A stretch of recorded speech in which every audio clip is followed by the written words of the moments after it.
OK, so a survey has discovered that young people are losing hope in what they see as a hostile labour market. That's one angle on it. We'll get stuck into this. With as many as 1 in 10 stating that they never intend to start working. That's not losing hope. That's not having any gumption, ambition, drive, and frankly being a drain on society and rotting in their nan's basement. The research by opinion polling implies that almost 227,000 young people across the UK do not ever intend to get a job. Ever. With many expressing a lack of aspiration in their career prospects. With high tax burdens and a low supply of housing, have Britain's young lost their sense of ambition? Joining me now is Anna McGovern, English student at Queen Mary University of London and political commentator Noah Khogali. Look, thank you very much, both of you. Two young people I can see here. Good stuff. Anna, I'll start with you. This is just utterly shocking. Shouldn't their parents be giving them a kick up the backside? Or they'd probably be arrested for that these days. I'm actually quite shocked to see this because I personally wouldn't categorise myself as one of the lazy youth. Like, personally, I'm about to graduate in the next few months, and I've worked almost full-time throughout my entire degree, 2 years in the school and now in public affairs. And I think for many young people, especially in the economic crisis, it'd be almost impossible not to work, because how would you be able to afford rent? Well, and how would you be able to do the move?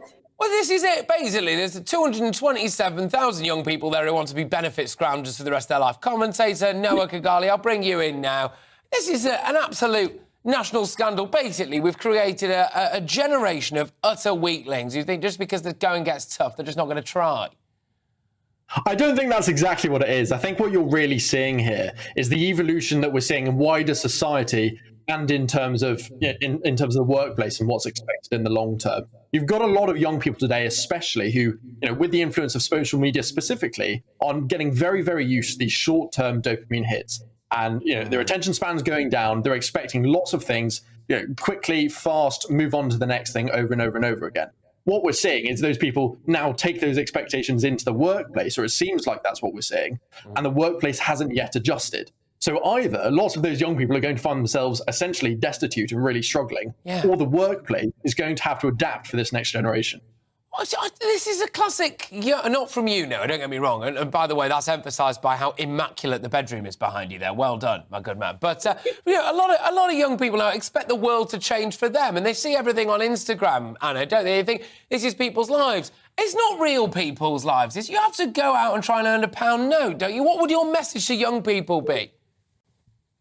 I think with Instagram and other social media platforms, it definitely promotes a lifestyle that's not realistic, and you only see like one snapshot of someone's entire day, and most of it is very fake. So I think my message would be to definitely try and put yourself out there and get the experience. It is very challenging, though, I will say, especially for young people, because a lot of the opportunities for work are London-centric. So do you bite the bullet? Do you move to London, pay the high sky rent? Do you stay out of London, or do you make the commute? I think there are other barriers as well that make it incredibly difficult for young people to access the workplace, which might be why they feel a bit more demotivated to actually enter in the first place. I think it depends a little bit on what line of work you want to go into, doesn't it, in terms of how London-centric that is. But, Noah, do you think that this is just a generation now where, because the going has got tough, they decide to give up a little bit? There's a lot of youth angst, isn't there? And there's a lot of people who try... I'm not diminishing anyone who's got genuine issues, by the way, but a lot of people throw their hands up and say, oh, I'm so stressed, I'm too anxious, everything's stressful and all of this. And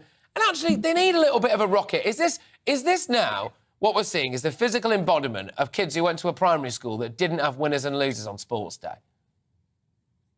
Maybe partially, and there is a lot of room for that argument, and a huge number of people in that report that were suggesting that they were coming out of school without adequate careers guidance. But what I think is really, really interesting here in the long term is the way that the workplace is going to change. And for example, PwC suggesting that by the mid-2030s, 30% of jobs are going to be automated.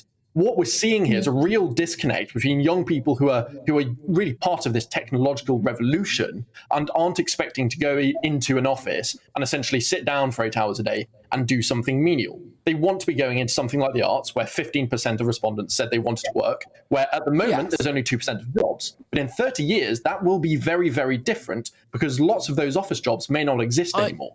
So whilst there is room for that primary school argument, we are seeing a disconnect here between the generations and the workplace now and what it will be moving forward.